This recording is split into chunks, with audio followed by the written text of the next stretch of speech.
Politics of fear and hate are wrong. We love you and politics we support you. But America, and love are right. We are not going back. Hey everybody, welcome to another episode of Raised Red, Living Blue. I'm Sloan Roden, joined by my weekly co-host, Jason Will, and we have a special guest today, Justin Jones. Glad to be here. Yay. Thanks for having me. Thank you for putting this together. Yeah, Justin doesn't know, but I don't know if he knows or not, but his name has been mentioned on this podcast Yes. Are you serious? Yes. Mm-hmm. Really? Yes. I'll have to go back and dig for that. Yeah. I would also like to say A this few is a times. special episode, but since we are filming in the afternoon, we're all having bevies Cocktails, come on. today. Yeah. Cheers. Absolutely. I've always wanted to do this, and I'm glad we were able to. Yeah. This is fun. I just wanted to have a THC beverage. I'll get some for you next time. In protest for this new law that just passed. Okay, real quick check-in. So I try to tee you up for this, and the past few times you've not picked up what I'm putting down. So I'm gonna lay it out for you this time. Yeah, you got to speak don't use big words. Speak slowly. It's like you're talking to a toddler. Just you try that method. Okay. It works for my wife. I was gonna ask Diana advice. Okay, let's do a just personal, Justin included. Everybody check in. How you doing this week? What's going on? But not politics. Oh. Just a life. What y'all are getting ready for Cooper's graduation. How does that feel? All right. I guess I'm going first. Yeah. Well, I would say I'm doing just overall much better than the last 2 weeks. I think have been hard. The last 2 episodes have been hard. Just because things are going crazy politically, but personally, I'm grateful the real estate business is still, I can feel it slowing, but I'm not dead. Mm-hmm. Business is not dead, so I'm grateful for that. Yeah, we got one graduating. I don't know. I love our kids, but I'm looking forward to empty nester years. Yeah. You look like you got a little glow. You've been in the sun. Yeah. Doing a little tanning. Yeah. Well, it's the season, Tis the season. Lake life. Yeah. So, headed to the lake this weekend for some R&R.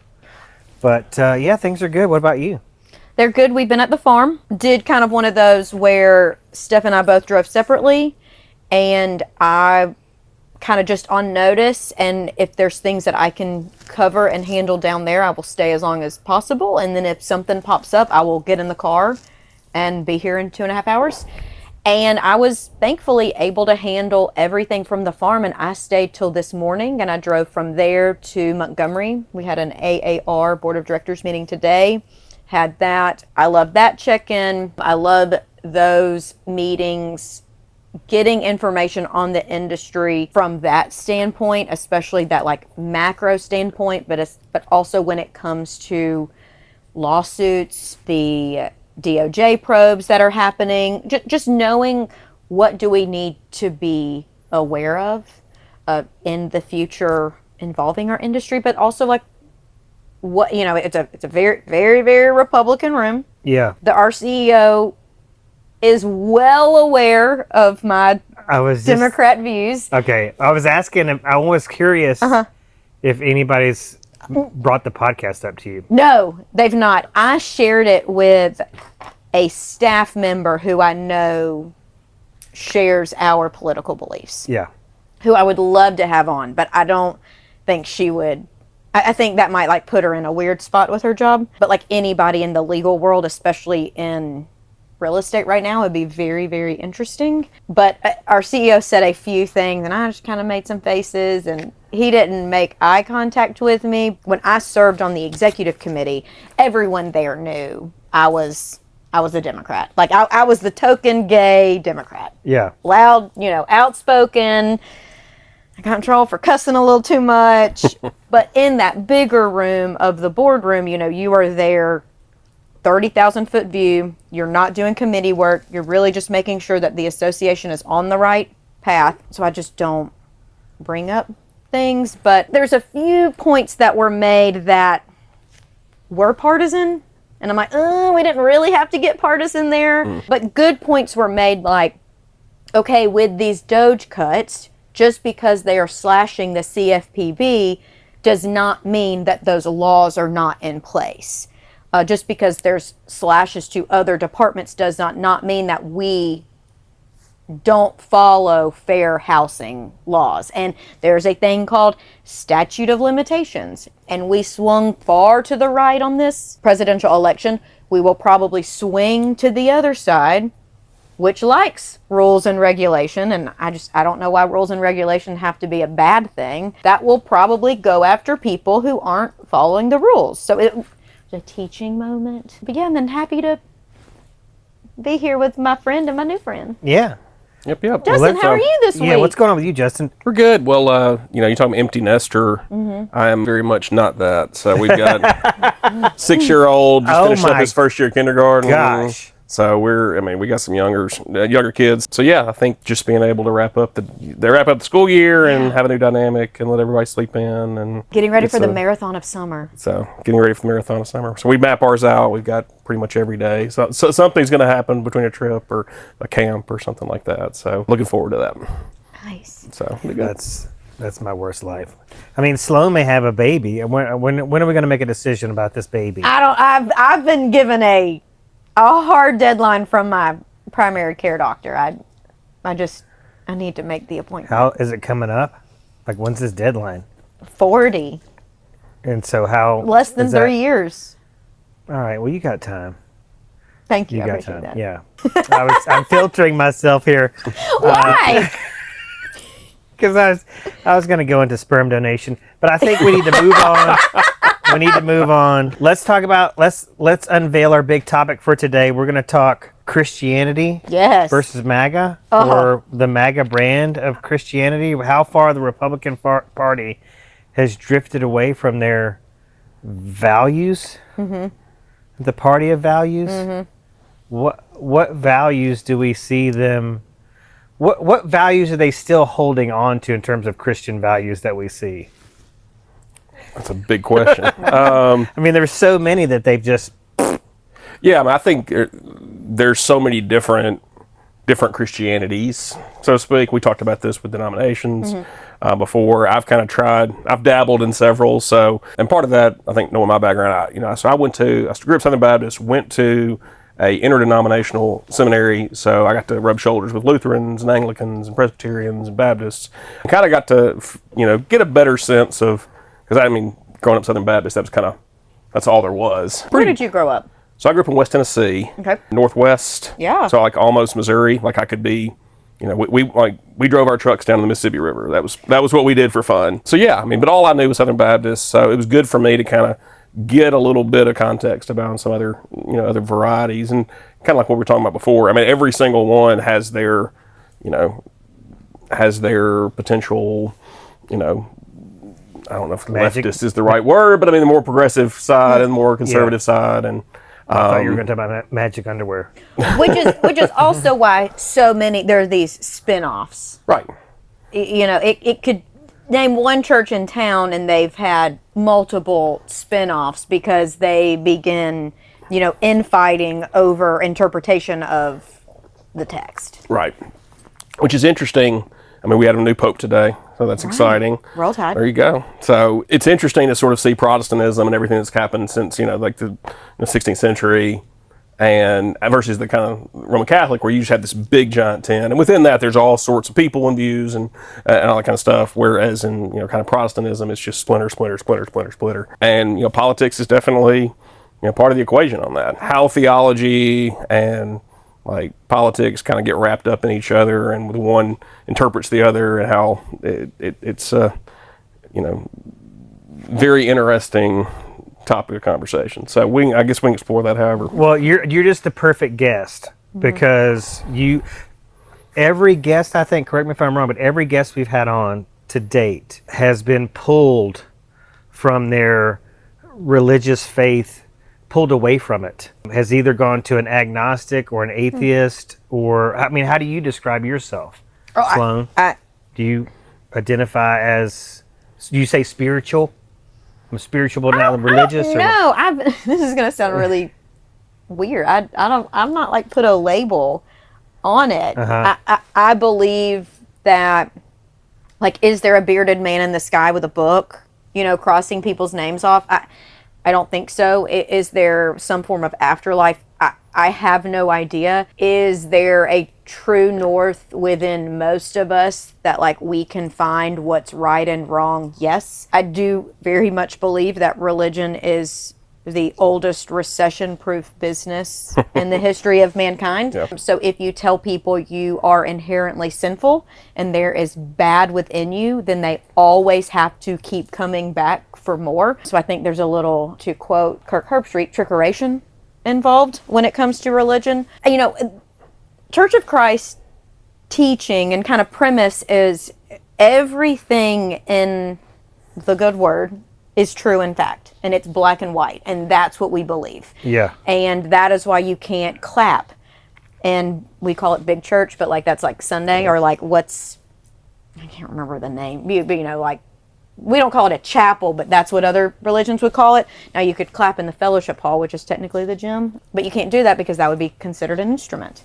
And women can't hold positions in the church, not even like to pass the communion plate or pass the offering plate. They can't be a deacon, cannot lead a Bible study with members of the opposite sex. Like you could only lead a Bible study with a group of other women because there's a scripture in the Bible telling that men are the head. And then you got to figure out how old can you do kid stuff for a boy, and when's a boy a man, and all. It's just never. So much so. This is funny. We were talking about this after my meeting today. Like at Bible camp, you know, in some different denominations of Bible camp, you can have co-ed swimming, but the girls have to wear one piece, which like I agree with, because like you don't want to be jumping off stuff and you know. Actually, that's just easier logistically to swim in. But at my Church of Christ Bible camps, there was segregated swimming. Like boys had their own swim time and girls had their own swim time. I now believe that the teachings in the Bible are more like Aesop's fables. Like that, they are to give us a guiding principle and to teach us something.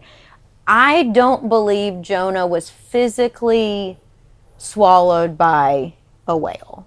You know, and when Moses parted the Red Sea, was it in a especially low tide of the day?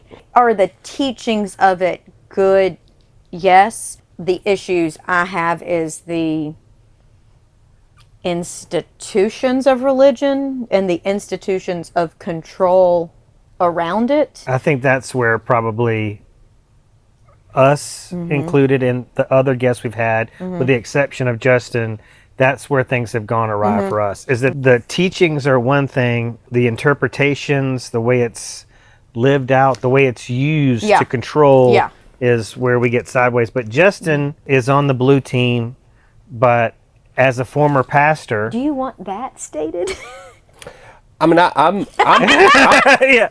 I mean, I would say, like, I'm staunchly in the never Trump, even though obviously it had happened, camp. I'm not, I mean, I'm pretty fiercely independent and hold to that. Like, I mean, I know some people try to, like, treat that as some type of, like, you know, trump card or trying to be evasive. But for me, I want to be able to, I want to be able to call balls and strikes at the end of the day. And I think sometimes that can get lost when we get too immersed in one or the other. So can I ask a question? Sure. Are you registered as an independent? I'm registered as independent. Okay, so how does that, are you able to vote in the primaries then, since that is by party? So I'm relatively new to Alabama politics. So I've only voted in the general. But to your question, do you know Mr. RNC?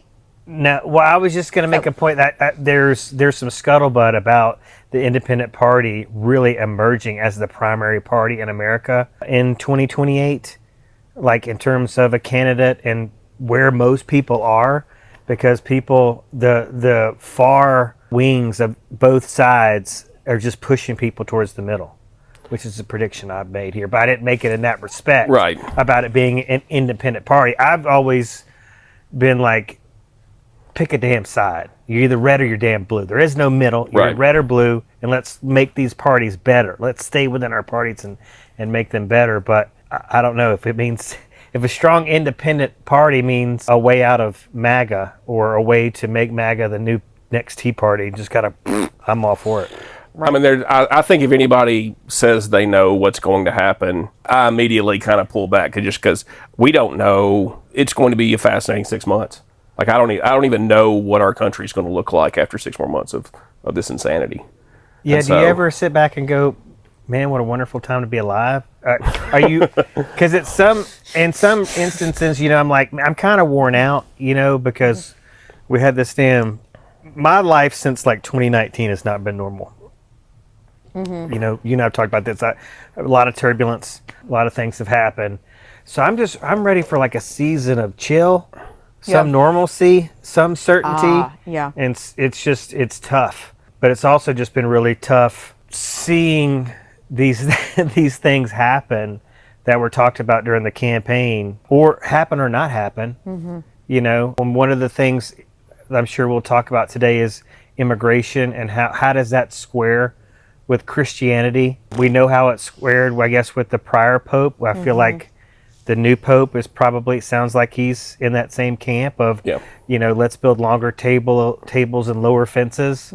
But, we were told they were going to go after the most violent first. A gay hairdresser is not violent. This 4-year-old with cancer is not violent. I mean, why? I just, but man, are these Republican strategists and politicians and, far-right people are so cold when they talk about these people. I think they're Christian nationalists, but that might be oversimplifying it.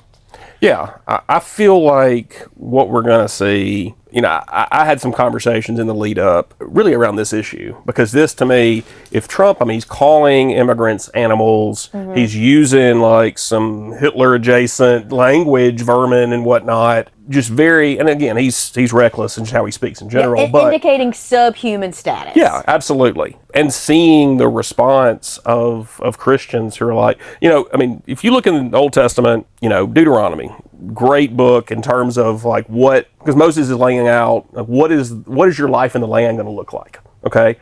And consistently you see this refrain over and over again, the widow, the fatherless, and the alien. And it's just repeated over and over again. These are the most vulnerable people in your midst, and God says you have to take care of them. And so this is kind of, it's part and parcel. And I even today with the Pope stuff, you see like, Laura Loomer, just nutty, crazy gal, like liberal Marxist Pope. And like, you're confusing like Jesus stuff with like Karl Marx. And that's not, this is Bible stuff. Like, how do you care for the poor? We can talk about, open borders and national, all that stuff's on the table. And I think it's an important point.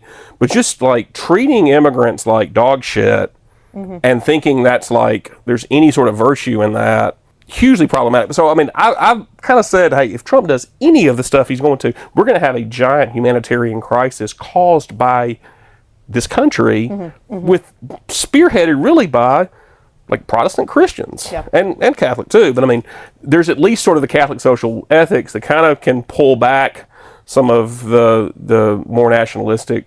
You have a global church, so you kind of think globally, less so than like, Protestants are just sort of, you operate within your nationality a lot of times. So it's a different dynamic.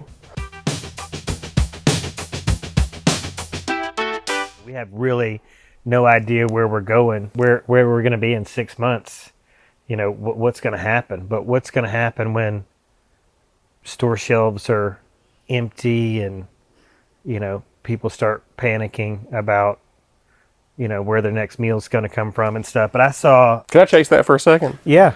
I think what's sad to me as someone with close ties to the church is the fact that, we've got just... Think about our Constitution and the disregard due process, and just that the potentiality of there being people who are in a gulag who are innocent, even that possibility should bother Christians.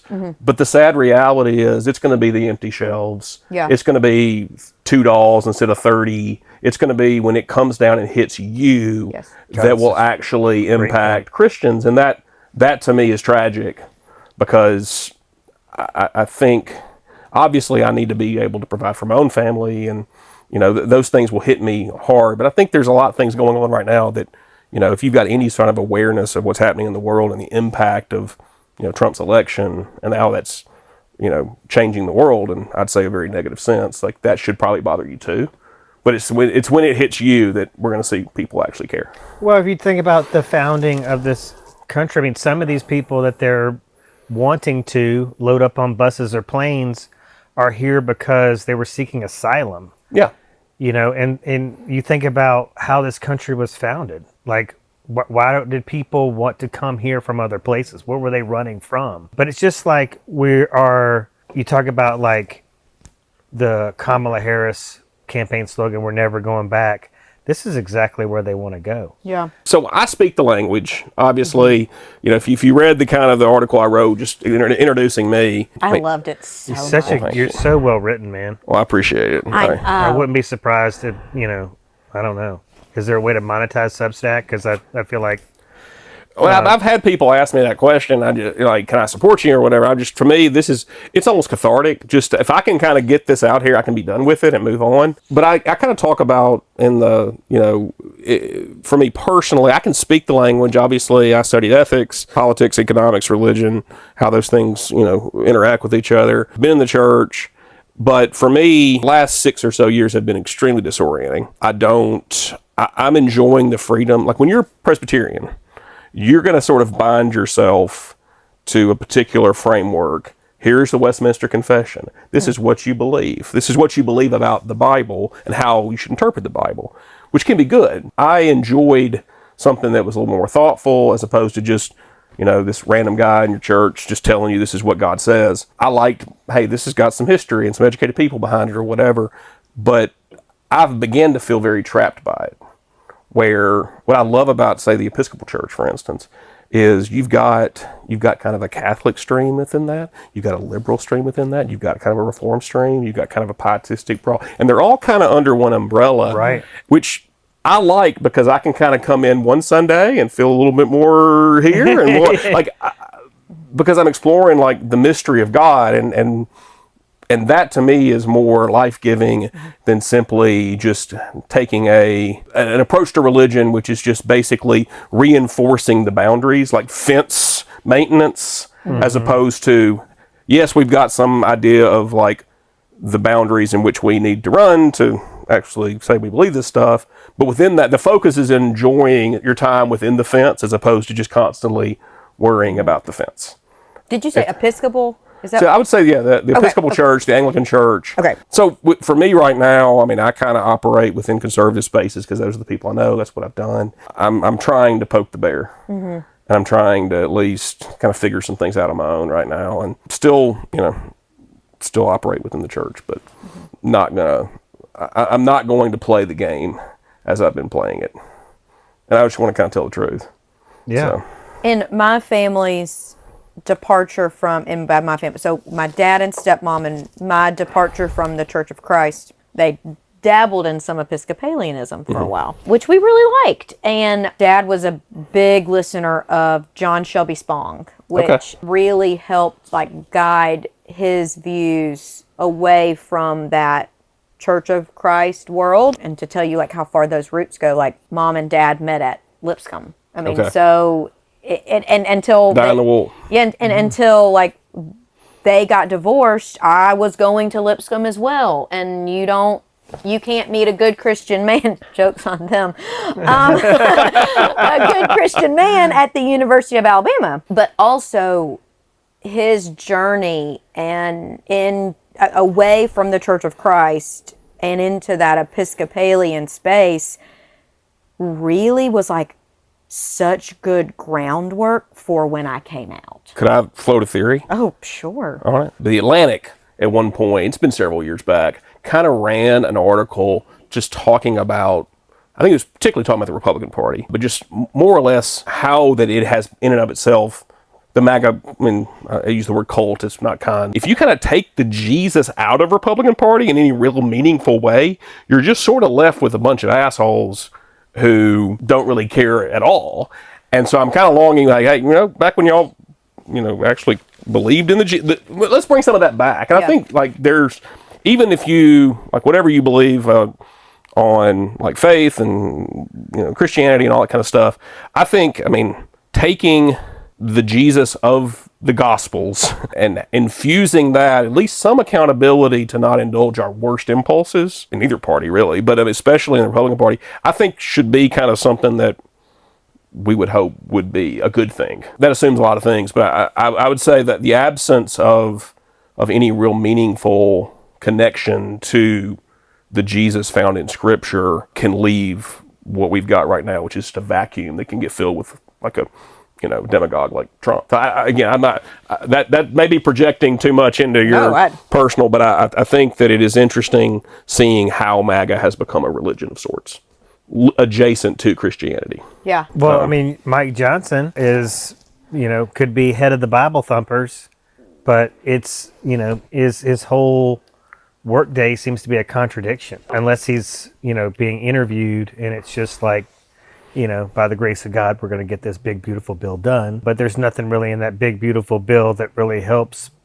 the people you mentioned that are the most vulnerable among us. Yeah, I'm not a Mike Johnson fan. Yeah. I think he's a terrible human being. To me, but I think he is a poster child of what is happening within the right, which is this sort of mixture of, I guess I want to say libertarian approach to government, but it's so incoherent now because you have Trump, who is, I saw Rand Paul today talking about, adding $5 trillion to debt. And to his credit, he's kind of going, this is not what we do. We're supposedly like the small government people. But like libertarian where they want to be.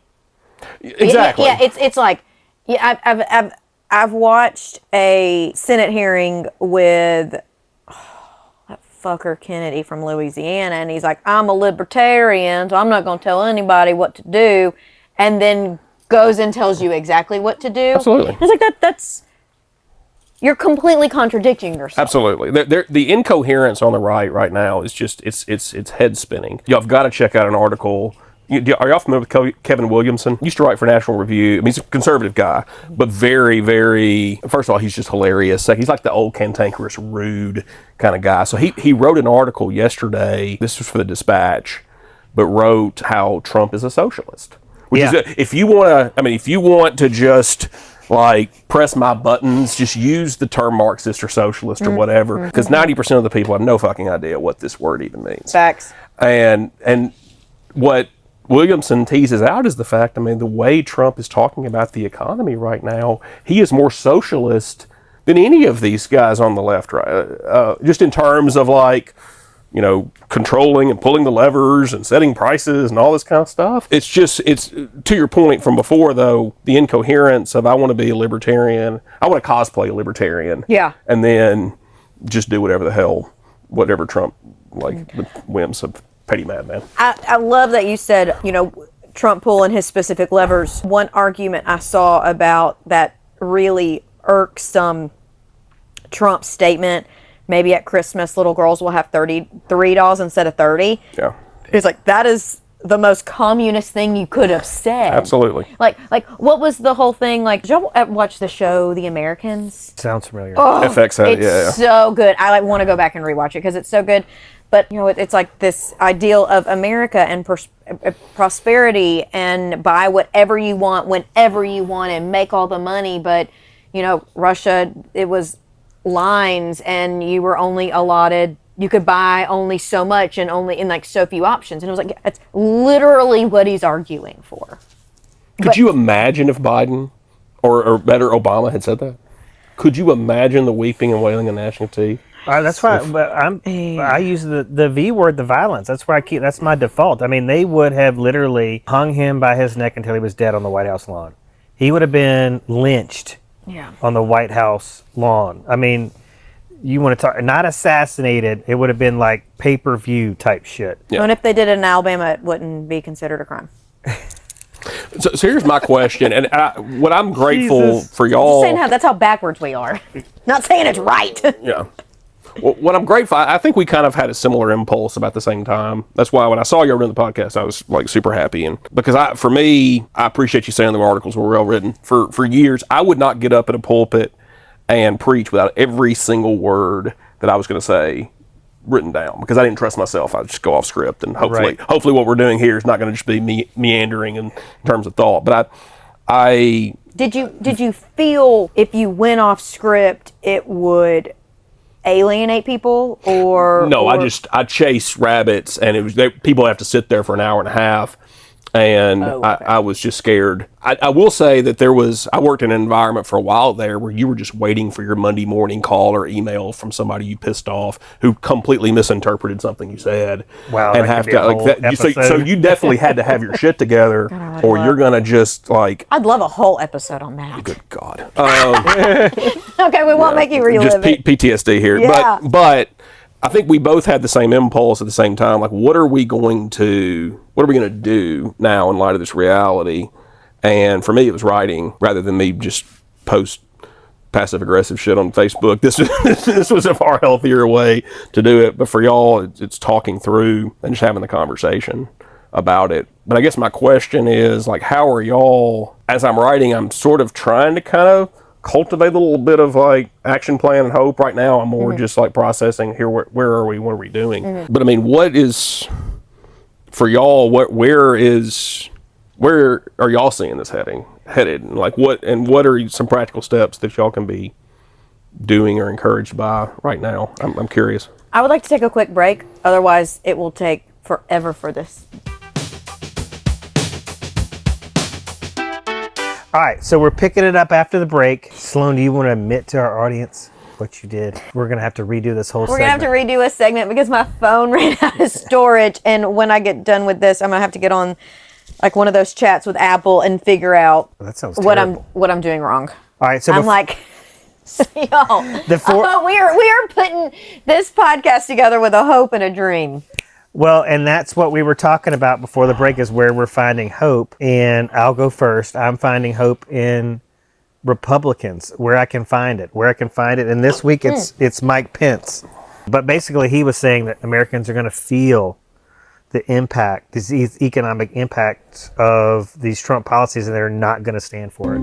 I do think this version of tariff policy that's broad-based, indiscriminate, applies tariffs to friend and foe alike, is not a win for the American people. And so I found that to be very, very hopeful. In addition to his stance on January 6th, the pardoning of all these January 6 folks. I was deeply disappointed to see President Trump pardon people that engaged in violence against law enforcement officers on that day. The President has every right under the Constitution to grant pardons, but in that moment I thought it sent the wrong message. The areas he broke with on Trump, I think, were very hopeful. But what about y'all? Hold on, a follow-up question on Mike Pence. Did he give any indication or hope or idea of like what to do instead, or what he thinks will happen, or is it just this is going to be a problem? My take on this interview, because he was very, I don't know what the word is, because it's not it was measured. There was still a lot of Trump favor. That's a word from y'all's world of the Bible and stuff, right? See, I know this stuff. Aren't you glad you get lumped into this? I can spin theology, but my take on it is that he was actually almost talking to Trump and not really to anybody else, not to Caitlin Collins, not to the American people. My interpretation, because he was kind of buttering him up. He was talking about how great their first administration was, which I was like, are you kidding me? Yeah. Maybe, until COVID, but he was like, I'm really proud of what we accomplished. And he named some things that were, probably okay. But he just knows how to talk to Trump. He knows what makes Trump, his ears trigger to where they start listening. Can I play devil's advocate on that for a second? So, because I mean, again, taking encouragement you can get, right? Any win you can get, I'll take it. I think at the end of the day, I mean, he has, I think, measured is Pence. Okay. Yeah. I think he's very, he did not testify before the January 6th committee. Yeah. Do it. And he, when he says, I'm not going to endorse, before the election, I'm not going to endorse, but it's always, I think he's still trying to play a game with with mainstream conservative Republicans. and they don't exist anymore. Like, you are persona non grata post January 6th. Like, you're never going to have a seat at the table again. So my thought, I mean, embrace that and stop. Like, I don't think he's trying to kiss Trump's ass. I think he's trying to still placate and say enough things to keep his foot in the door so that he can still be embraced by the Republican movement. And it's just like, you're done. Why don't you just tell the truth is mine. But I could not agree more with that. I mean, I really feel like there's so much more he could do. Yeah. It's a shame where we have to, give him some applause for saying anything. It's Yeah. such low-hanging fruit. Yeah, the bar is so low with him, but he's got so much more credibility, I think, because he served with Trump in the prior term, that it's powerful for anybody. Because I don't see what other Republican leaders are going, really sternly going, the way here was the big things: the economy. I think it was in this order: economy, Ukraine, and January 6th. Those were the 3 points where he broke, and they're really, really powerful. And there may have been something about the judiciary in there, I'm not really sure. But all those things, I know for a fact, he's like, what's going on with these judges and us disparaging them, locking them up, the shit that's going on with the media. It's crazy. So I found a lot of hope in the fact that he would sit down for that interview and that he would draw a couple lines in the sand. What about y'all? So my hope this week comes from Governor Pritzker of Illinois and his address in New Hampshire. Fiery Yes. address. This is my favorite liberal news outlet, the New York Times. The headline is Pritzker thunders against do-nothing Democrats as he stokes 2028 talk. And this is a quote from his speech. "It's time to fight everywhere and all at once," he told the group of Democratic activists, officials, and donors who jumped to their feet with hoots and applause. I just like that they used the word hoots. "Never before in my life have I called for mass protests, for mobilization, for disruption, but I am now. These Republicans cannot know a moment of peace. The reckoning is finally here," he declared. Jason, you've been critical, and I think you and many people, I'm not saying like unjustly so, that we don't have people on the Democratic side standing up. It is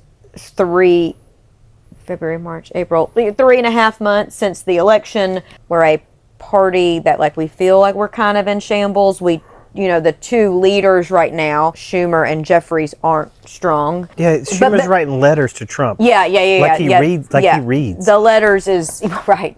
It's ridiculous. Do you watch Jon Stewart on Monday nights, The Daily Show? I just see clips on social, but I The absolutely love way he him. tears apart Schumer is it's the best. It's so good. So Okay. worth the price of admission. For Noted. side note. Noted. But it says we really haven't had time to have people rise up. We see AOC being very outspoken, Bernie being very outspoken. They're doing their, widely popular tours across the West. Jasmine Crockett, just coming out and being a shining star. But it is a new era of MAGA-ism, and we've got to find the new era of the Democratic Party in order to fight it, and I think that takes a little time. So I'm trying to hold on hope on these people that we see rising up. One question that Raging Moderates had this week, they had Chris Murphy on, and I want to say Scott Galloway asked something along the lines of, well, what would you do if you and a few other people just went ahead and threw your hat in to get some Democratic leadership out there? Oh, and I can't remember his rebuttal, but he was just like, we have other ways of doing it that we need to. That is a very interesting idea, but it brought about the point to me that's like, oh yeah, when you're the party that loses, you no longer have a leader, and it just takes some time to find that leader again. And we've got all these people determining and deciphering, are they going to run for president? And if history's told us anything, these, Kamala and the Newsoms and the others that we're speaking about right now probably aren't even going to be it. It's going to be somebody that we're not even discussing. Right. And we won't know what the party need, what we think the party needs now and what we need in 4 years. Time will only tell. Yeah, I think what's going to happen in the next 6 months? Who knows how any of this is going to play out, and whether or not the Democrats can find a way to be a centrist party, or at least play to the center left, where they can bring in independents and disenfranchised Republicans. I think that's going to. They've obviously got to keep the populist momentum. They've got to be able to have some enthusiasm behind them, and to me, the question of whether or not how they're going to navigate that, and who's going to be able to essentially draw people in, but also not alienate the base. That's going to be key. Justin, I'm really interested to hear, other than your faith, where is your hope coming from? What? Well, and I can't remember if we talked about this in the previous session or not. So, for me, I'm not just God's going to figure it out and let's set it aside. The interesting reality of being a Christian who does not support Trump or is pretty anti-Trump, while everybody else is loving it or at least tolerating it, is just it's very disorienting about faith in general. What's wrong with me?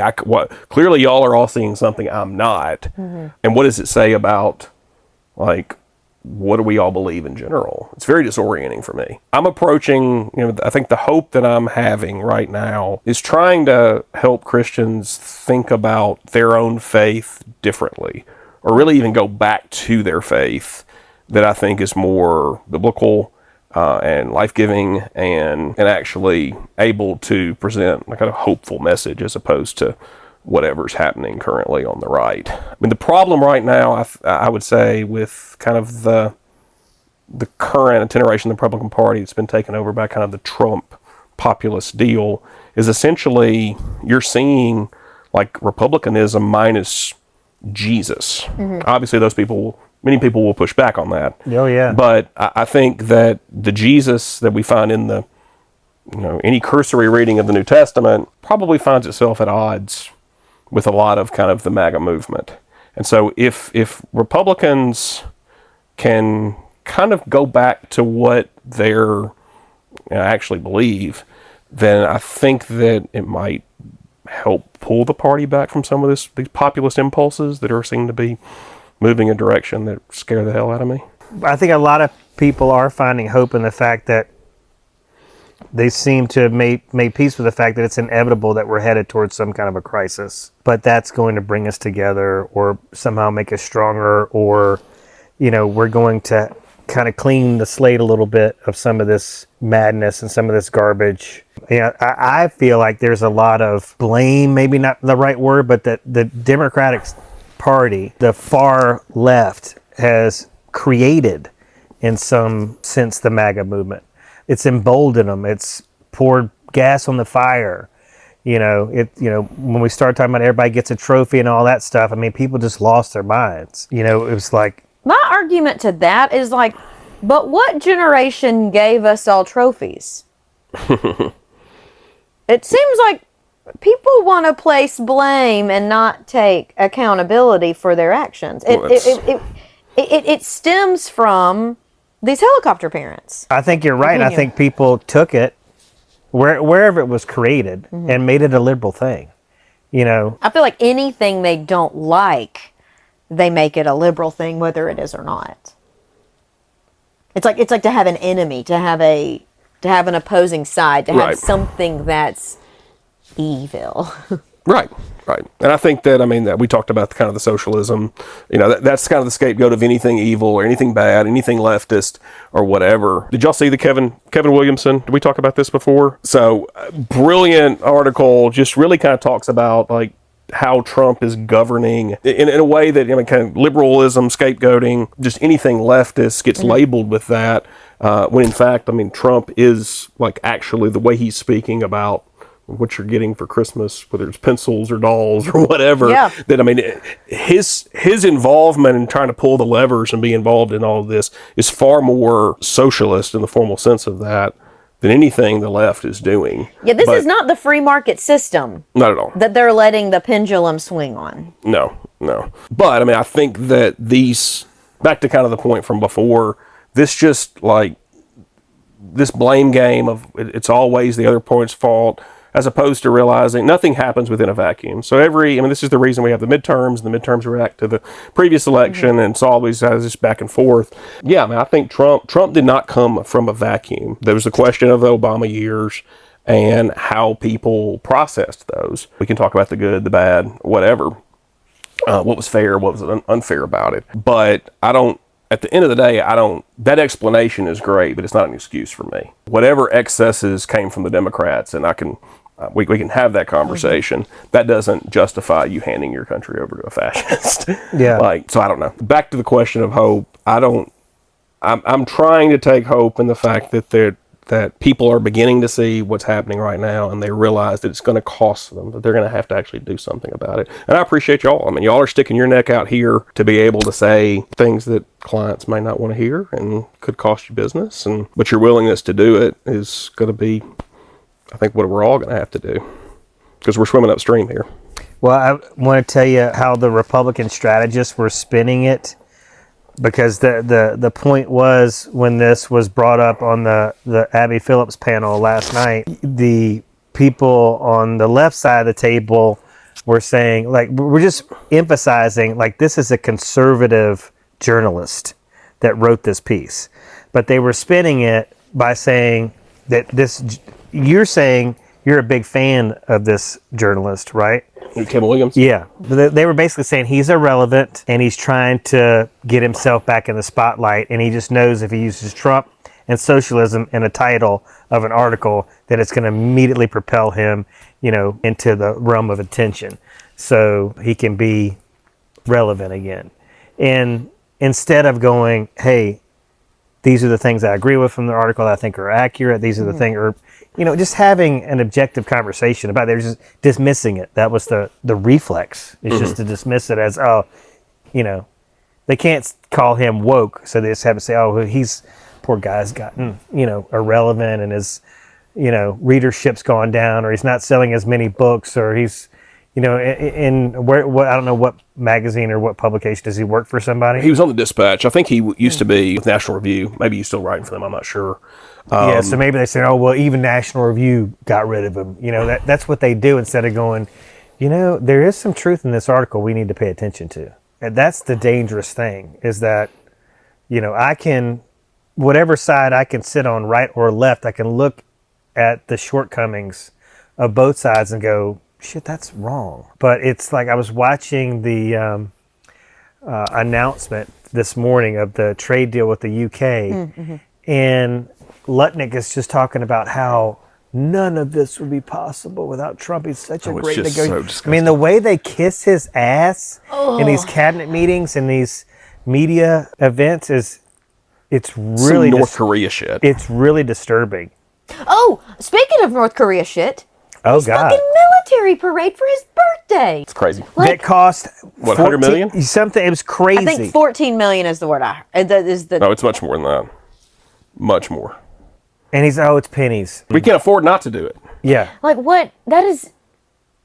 Meanwhile, he's telling people you can't have as many dolls It's so as you want for Christmas. It's so everything is coming out of this authoritarian playbook, but nobody's going, shit, the house is on fire. We need to get out of it. I mentioned it a little bit ago, but this week on Raging Moderates, they had Senator Chris Murphy, and they were asking him, like, what's like the tenor within the two parties of both the Senate and the House? And he said the Senate, I can't remember the exact words, but like it's a little more normal, I guess, but in the House, it's like they will burn down America. They will burn down democracy because they feel like it should be a Republican regime forever into eternity. And like, we can never have liberalism in power ever again. And we've talked about some of that idea of like, everything is just to own the libs. And that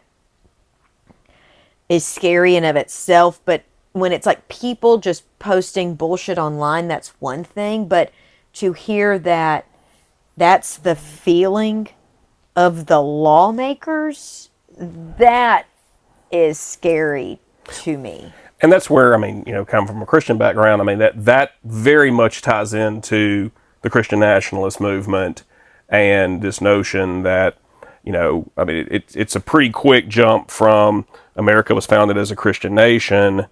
Okay, fine. I don't agree with that, but Still debatable. But that's a complicated thing. Everybody was Christian, but they were deists and whatever. It doesn't matter. But they really did it so they could own slaves, but nobody wants to talk about that. Right, and saw no problem with that. And but I guess my question, I mean, whether that's true or not, what these people, one of my mentor wrote a book, Protecting Democracy from Its Christian Enemies. And that, his most recent book. And it just talks about this. I mean, these people fundamentally do not believe in America. Like, this whole dominion thing, I mean, they'll use America to ultimately further their own ends. But, like, the notion, like, just basic stuff that we're seeing in terms of our Constitution or our values or whatever, like, I mean, it's something as simple as, like, Trump can't serve a third term. Like, all of this stuff, at the end of the day, we are in charge. This is our place, and we're going to make it happen. Did y'all see the worship service in the White House this past week? No. So, we do have an establishment clause that says we can't, favor a religion. But, I mean, all these sort of Christian contemporary folks were, very, very excited the fact that they were having a worship service in the White House and posting about it and whatnot.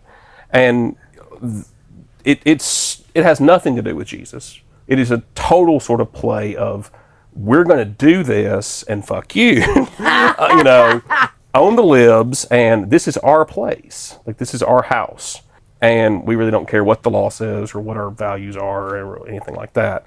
And so I think that's what's scary to me, is exactly piggybacking off what you're, like, these lawmakers are believing that, but they're voted in by their constituents, and that's where their constituents are. Yeah. It's scary. Yeah, we just have to hope that the constituents in other places are smarter than the ones here. Yeah, and I hope that, I mean, what I'm trying to do with writing the articles is kind of trying to poke the bear to at least sort of draw people back to, hey, there's something smells funny here. Yeah. And it really is kind of hard to connect this with, like, the Jesus we read in the Gospels, at least.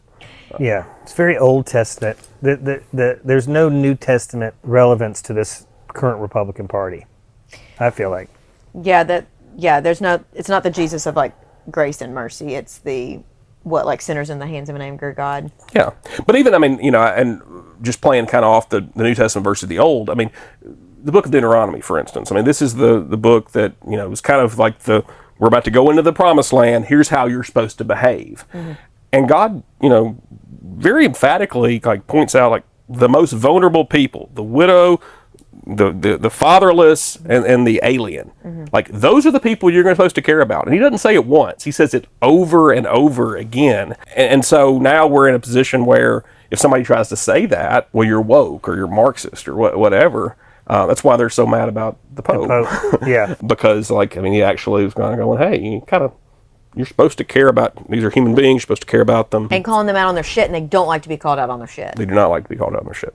Well, I don't know why nobody is screaming loudly so we can hear it, at least, about the fact that they said they were going to go after the worst of the worst. And if they just started there, like everything, even the tariffs, if they just started with China and, starting to work out a new trade deal there, but it's this chainsaw approach. But there is a sense in which you kind of, like, these people are starting to eat their own. Like, they start infighting, and they're such amateurs, and they're so corrupt. At some point, like, just bad people end up devouring themselves, and I guess part of what I hope is, as their incompetence and their corruption and all plays itself out, the more and more people will kind of go, hey, this is really problematic, and we ought to maybe do something about it. So It's almost, the more power they give to the executive branch, the more rope the president's allowed to take, the more, authority executive action has. If the pendulum ever swings back, if their plan doesn't work and there is a Democratic president that has all of this stuff, Yeah. I mean, it's like they haven't even thought about that. Well, I don't think they care. And this is me. Now I'm going to get real doomsday. Okay, let's you go. don't dismantle, you don't do what you're doing right now if you expect to ever leave. Right. And, Trump can kind of float the third term stuff and kind of just, get the goat of all those who, believe in the Constitution and all. But all it would really take is him manufacturing a crisis and suspending elections, and he's not going anywhere. Yes. And, that is Yep. a reality that, you don't put a guy who tried to overthrow an election back into office and expect, him to leave. actually care and then leave and then actually adhere to anything. And so that was what just turned my stomach among so many things on election night was just the fact that are we going to have elections in the normal sense of that going forward? And that's some really, I don't want to make your podcast Well, what did he super mean depressing. when he was speaking to that Christian group? He's like, all right, Christians, all you got to do is vote me and you'll never have to vote again. Yep. What did he, Yep. nobody ever really dissected that to see what he really meant. But he's kind of backed off the 2028 stuff, or just in the, it's this week. It changes from day to day. But he was, last time I saw him being asked about it, he goes, I have no intention or desire to run or to have a third term. But it was implied that it's either going to be Rubio or Vance, so there's not going to be an election. It was kind of like he wasn't saying this plainly, but it was like you're picking up on these little breadcrumbs, like he was going to appoint one of those two, and they're in a competition right now to see who can, get that appointment.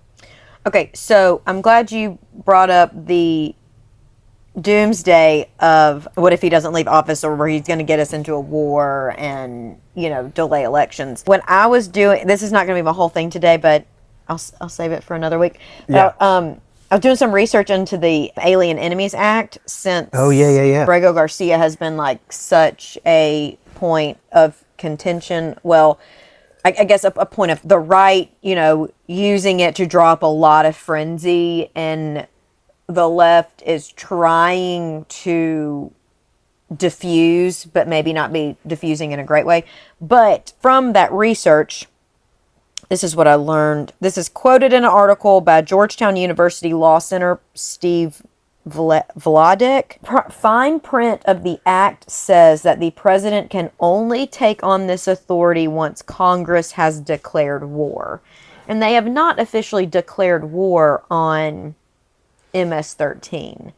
But Trump has said there is a war at the border. And so some people's fear is that he just is going to declare something and think it's true. And the fact that he's using this act and there has not been a declaration of war by Congress is one of the issues that the judiciary is having with these. Well, and it's been completely exposed that we don't really have, I think, we have separate, but we certainly don't have equal branches of government. The judicial branch has no enforcement arm. Right. Yeah, it has no. So what can it do? If the executive branch, or right now it's really the executive and the legislative branch don't respect the judicial branch, there's no consequence. I mean, the Supreme Court order. 9-0. It's just floating out there and, in the ocean. I'm like, what are they doing with it? Yeah, so I feel like we just really scratched the surface with this conversation. Me too. Yeah, we'd have to come, and we're Thank going to you, have Mike, for your time. We're going to have everything Absolutely. charged. in your mind. You're too kind. I appreciate the opportunity. Yeah, I've enjoyed this good. afternoon session where we can drink. This is super fun. I do like it. A little more relaxed, not as I don't know. Well, I feel like I have less brain fog than I do in the mornings. Like sometimes it takes a little while for us to even both get going because we're preoccupied or, we've got to we got a hard stop because we've got to run to a real estate appointment. And so when you got a free afternoon, it's just, so casual. If these technical issues that happen on a normal day, we would have been like, Fuck it. fuck it. Yeah. Yeah. This is the last episode, but throw in the towel. I think Justin's going to definitely have to come back. Me too. Me too. You know, and it may be, it would, I would love to have him come back, and then I would love for Patton to come back and join like all four of us do. Round table. Come on. That's a great idea. Yeah.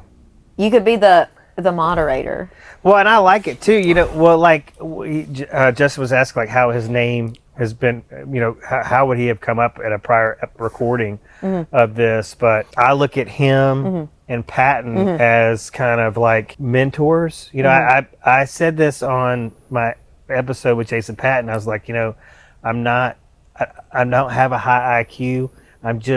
I'm like average intelligence, but I inform myself. I make sure I pay attention to what's going on. And I wouldn't think you're just average. And but some like all this, you know, this depth. He's so much more well read, and just brings so much depth to the podcast. But Yeah. I'm just impressed that these two people are in my orbit. Yeah. That are so smart, that have, you know, different perspectives. You know, Patton's totally gone. He was brought up, you know, in the Christian faith. He's I left think it. he was Southern Baptist too. Really? It was extreme. He was an extremist. How about you throw a rock around here and you hit a Southern Baptist? Yeah. Oh, it's everywhere, yeah. Yeah. And I think, I mean, this is one thing I wanted to definitely say. I mean, I think the South is kind of, it's a guy named Charles Taylor wrote a book called A Secular Age. Talks about how, like, I mean, just the country in general, but it's almost like we're haunted. Like religion has been such a like important part of our culture, and now we've got to like deal with it. I mean, we can reject it or nuance it or like just, you know, accept it or whatever, but it's, you know, it's operating like we can't shake it. And so we're all trying to process the reality that Christianity has impacted, you know, rightly, wrongly, for good, for ill, whatever. It's the, you know, it's part of the culture. Well, I mean, Mike Johnson can't be a fan of separation of church and state. Yeah, I think those folks are not going to see a problem with it. And there's a, you mean, can I walk you through the argument on why? I mean, I think this is a great argument to close it out on about that. The argument's going to be that there's no neutrality. Everybody's got a perspective. Whether you're an atheist or, it's a mode of thought called presuppositionalism. So we're all operating with a particular presupposition. Yeah, I mean, the idea is everybody's got a perspective. We're all bringing that perspective to the table, and therefore to say that Christians, you have to leave yours at the door while everybody else, if you're not a Christian, you get to say whatever you want, that's going to be their issue. I would say, you know, I get the logic there, right? But I don't think, you know, to me, in terms of how do Christians engage in the public square, it's got to be very delicate, because on the one hand, you can't expect, you need to be, you know, aware of your specific beliefs enough where the idea is like not everybody's going to adhere to that, nor should they, because they don't have the same convictions that you do. So how do you engage in a world where God actually matters to you and you want the world to be better than not, but do so in a way that allows for people to actually, like, you know, adhere to whatever you want them to adhere to, not because, you know, they're going to hell or whatever, but just because, like, that's for the common good. Like, that's something that we believe in. And so, you know, for those who would say, like, let's just chunk the separation of church and state, what they're complaining about is they don't feel like they are getting to be able to, everybody else has got their perspective and agendas that they're coming in with, and we're having to set ours aside. I understand the logic, but I don't think that, you know, their answer to that is like, well, let's just go be overtly Christian and force everybody to deal with it. And that's where I would gonna go. That's not only is that not good for the country, not really good for Christianity either, because at that point it just becomes about a power play and trying to influence the government and not necessarily focusing on, like, you know, your community, your faith community, and yourself and all that kind of stuff. Does that make sense? God, Christians love to be persecuted, don't they? The martyr complex is, well, that's part of the game. Like, just to make yourself feel, and any semblance that we're not like just running the show means like we're the persecuted, and it plays well. Yeah, there was several things you said that I had physical reaction to because it hit me so deep in like doors and closets. I thought I had I'm sorry I did that. with a lock and key. But this idea where it's like jump in if you're like picking up anything of what I'm like trying to remind you of, like all their decisions are based on this, or it was going to the idea of preconceptualism, but everybody else is coming with their thoughts and feelings, but they have to leave theirs at the door. But there was something you said like everything they do is about, like all the decisions they make is like based on who they're with and where they go to church and what the Bible says. I think I might have misinterpreted that, or I'm misconstruing what it is back. Yeah, but I think that there is no neutrality. And I can say that. I believe that. Like, we're all shaped by culture. We're all shaped by our individual interactions. We're all, Yes, okay. It's like, yeah, they can't get outside their head that somebody might think and feel and believe something different because they're taught Sunday morning, Sunday night, Wednesday night, and every single day that I am the way, the truth, and the light. Right. And the only way to salvation is not only through Jesus, but through this form of Jesus that I am selling at this specific institution. right. Yeah, so it's like they can't get out of it because they're being conditioned to believe this is the only way. And you asked the question earlier about like Marjorie Taylor Greene looking at Pope Francis and saying how, she calling him evil. Like, I mean, she did that like on the heels of his death. Right. And how could somebody, I could go on for days about the critiques of Marjorie Taylor Greene. I'll refrain. But like the lack of self-awareness to realize that, hey, you may have some things that, when you put yourself up to the Pope, you might, Fall short. Yeah. Just a little. But Goes back to that idea of humility. But I mean, if you have been taught that like your particular interpretation is the correct one, and that here's I'll chase that in a second. But if you've been sort of reinforced over and over again that you have arrived at absolute truth, and everybody else is not, or even take the kind of you're going to hell. Yeah. Then I mean it breeds within you this sort of posture where you can't interact with the world outside of just condemning it or, critiquing it or whatever. And to me, that's not, first of all, it's not a very good way to live. But secondly, I just don't think that's like what, I think it lacks self-awareness, and Christians would do well to practice a little bit more of that as they interact with the world. But Oh, I think Love that is it. a great That's a great way to end. ending point. All right, where can everybody find us? Well, first, Justin Jones, thank you so Oh, yeah, we thank the- much. Thank y'all. Like, we're going to have you back. A recurring special. be your religion correspondent? Yes. Is that what you want? Yeah, I Okay. would love a religion correspondent. But everybody, thank you so much for joining us. I'm Sloan Roden. This is Jason Will. We are Raised Red, Living Blue. You can find us on Apple Podcasts, Spotify, connect with us on Instagram or TikTok, and full videos uploaded to YouTube. Y'all stay strong, keep up the fight, and keep your head up. We'll see you next week. Bye, y'all. Politics of fear and hate are wrong. We love you and politics of But America, and love are right. we are not going back.